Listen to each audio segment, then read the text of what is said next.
Hey everybody, this is Andrew Schlecht from Down to Dunk and The Athletic. I thought I would make a quick video of 3 trades that make sense for the Thunder and Chris Paul.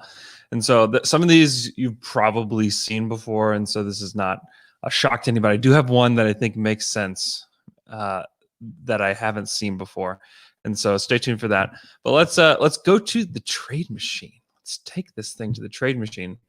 And let's go to a team that is in desperate need of a mix-up. And so I would say the 76ers are a team that needs something different, and they need leadership as a part of what they need. And Chris Paul clearly provides that. I think that's something that he showed for the Thunder this year. So we're sending Chris Paul to the 76ers.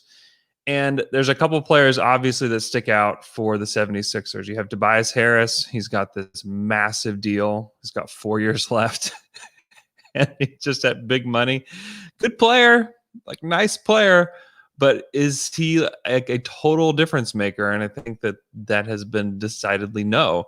And so I think that you still probably do what you can as the Thunder to keep Tobias put. I don't think you want Tobias, mostly because of that extra year and the big money.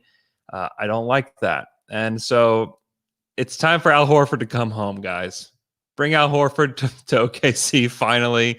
He's got 3 years left on this big deal, but he's a good leader. He's a guy that can help. Obviously not as good as Chris Paul, but like he's a good locker room guy, somebody that can help, and somebody that you can maybe eventually ship off and get another asset for. The Thunder have obviously been good at shipping or bringing guys in and then shipping them out and getting extra assets, as they're going to do with Chris Paul. I mean, I think that is inevitable that will happen with Chris Paul.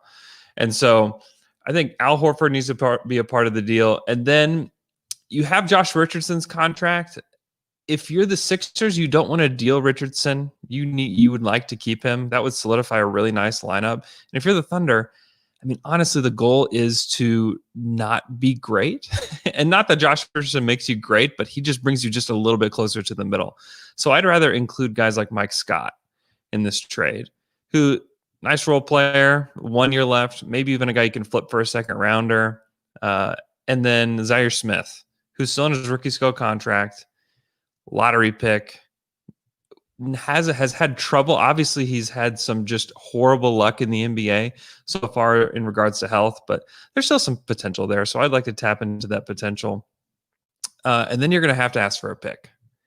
And the later, the better, probably for this. And so if you can, I mean, honestly, 2022 is a good draft, and that's a year that you want to target. 2021 is a good draft that you'd probably like to target.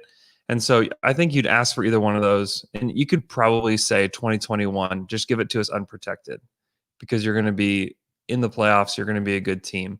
So give us that pick unprotected or top 3 protected, and we'll call it a deal. You can even just make them feel better and say top 3 protected. Who cares? It's probably not going to be the first or second pick in the draft. So don't worry about that. Try the trade. Boom. Success. So Chris Paul to the Sixers for Al Horford, Mike Scott, and Zaire Smith, and then a protected 2021 first round pick. So I think I know that some people are like, why did the Thunder need more picks? I mean, you just keep stacking these picks, and you're not going to be able to use all of them. But I think that you definitely, the more picks, the better. And I think that should be the view of the Thunder. Okay, next one, the New York Knicks. This to me is the way to go if you're OKC. I think you can really get it all. So you start with Chris Paul to the Knicks. And some people are like, why would Chris Paul want to go to the Knicks? Why would he want to go there? I think, first of all, you have his agency connection there with CAA. You're in the Garden. I mean, he's the best player to play in the Garden since like Melo, when Melo was good. And so I think that he could help elevate this team and elevate these young guys. And so I think that you start with Chris Paul. Julius Randle's got to come back to OKC. He's got that big, almost $19 million salary that only goes 2 years. See, this is what I like about the Knicks' contracts, is that they got these guys like Julius Randle. You can throw Taj in there. Nice player, but $10 million for Taj Gibson is just way too much. which is great for OKC. And then I think if you're the Knicks, you probably want to keep Wayne Ellington just to have more shooting. And so I think that you can say Elfrid Payton back to OKC. I don't see Julius Randle, Taj Gibson, Elfrid Payton impacting winning at all, but they do impact the salary cap. And look, 36.3 to 41, OKC saves a little bit of money.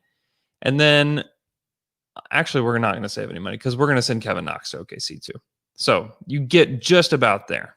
And so I think Kevin Knox is an asset. And then I think you're going to ask for a pick. I think you have to. I think Kevin Knox, you could say, all right, guys, Kevin Knox, 6.4 points, two boards, not even an assist a game. Like this guy, like, what has he done? How is he an asset? He's maybe at $4.5 million, he's actually dragging your cap sheet. So I'd push back on that if I were the Thunder, that he's an asset. But I would still take him. I would take him. He's got connections with guys. He played with Hami. He played with SGA. And so I would bring him in. And then I would ask for a 2022 or after first round pick. And so they have all their picks available, which is kind of shocking for the Knicks. And so I would ask for probably 2023, like lightly protected, top 3, top 5 protected at the most. So maybe a top 3 protected first round pick in 2023 from the Knicks, when like Chris Paul is gone. I think that's one thing that you like to do for sure. Like for sure, Chris Paul is gone. And so who knows what they look like or what they're able to do in that time. And so to me, this is the money trade right here, because you get back a ton of salary that's either expiring in the case of Elfrid Payton, Taj Gibson, or he only has 2 years left in Julius Randle or Kevin Knox. And you can try out Kevin Knox. If he's any good, great. If he's not any good, who cares? Really, the prize of this is that 2023 lightly protected, or if you can get an unprotected first round pick. And so to me, this is the win-win for everybody. The Knicks get a player back that can help their franchise elevate. You bring in Thibodeau, you bring in Chris Paul.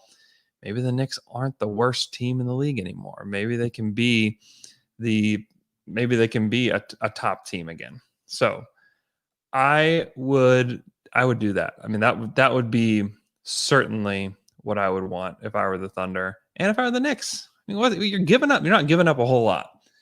At least you think you're not giving up a whole lot, because that first round pick can actually be very valuable. Okay, last trade. And this is a little wild, but just stay with me. Chris Paul to the Warriors. The Warriors, they've been off the map for a little bit. They're getting Clay and Steph and Draymond completely healthy. They want to make another title run. Can you make a title run with Andrew Wiggins and Kevon Looney and Damian Lee and Kai Bowman, Eric Pascal? I don't think so. I don't think that's happening. But how annoyed would the whole world be if they got Chris Paul to their team? So Chris Paul to the Warriors to play alongside Steph and Clay. Obviously, Steph and Clay and Draymond, they can play alongside other guys. Part of this is just me wanting to just see Draymond and Chris Paul just absolutely explode at each other, which would inevitably happen. But again, this would vault the Warriors up into like the upper echelon of the league again, which they could be anyways, but I think this would just put them right back up. It gives Chris Paul like a really nice landing spot. Unfortunately, it's the Thunder helping the Warriors create another title contender, but at this point, who cares? Okay, Andrew Wiggins has to come back to OKC. We're forming this Canadian super team over here with Shea and Andrew Wiggins. Kevon Looney is almost making $5 million. It's the only reason we include him. And then I think Jordan Poole gets us close enough there. And then it comes down to what asset do you get back? Because the Warriors have a really nice pick right here in 2021. This 2021 Minnesota pick that's protected 1 through 3. And it becomes completely unprotected in 2022. My gosh, that's a great pick. I don't know that you can get that one. I don't know that you can. And if you can't get that one, then you say, okay, Warriors, and I've already actually had this highlighted here. Give me your 2025 round 1 top 3 protected. Let's push this. Let's kick the can as far down the road as possible. Don't even worry about it. Don't even worry about it. Actually, just unprotected. Just don't worry about it. I'm telling you, you're going to be great then anyways. You're always going to be great. You're light years ahead. But the hope for the Thunder is that you get to 2025 and it's, oh no, like Steph and Clay are gone. Chris Paul, long gone. What do they have? Oh no. We gave the Thunder our 2025 first round pick unprotected. Oh no, we don't have anything. And that's when the Thunder strike. And that's why the Thunder, I mean, people were a little confused when the Thunder wanted picks, all those picks from the Clippers and the Rockets. And you can already kind of see the writing on the wall for both those franchises. Like, oh, well, that's why.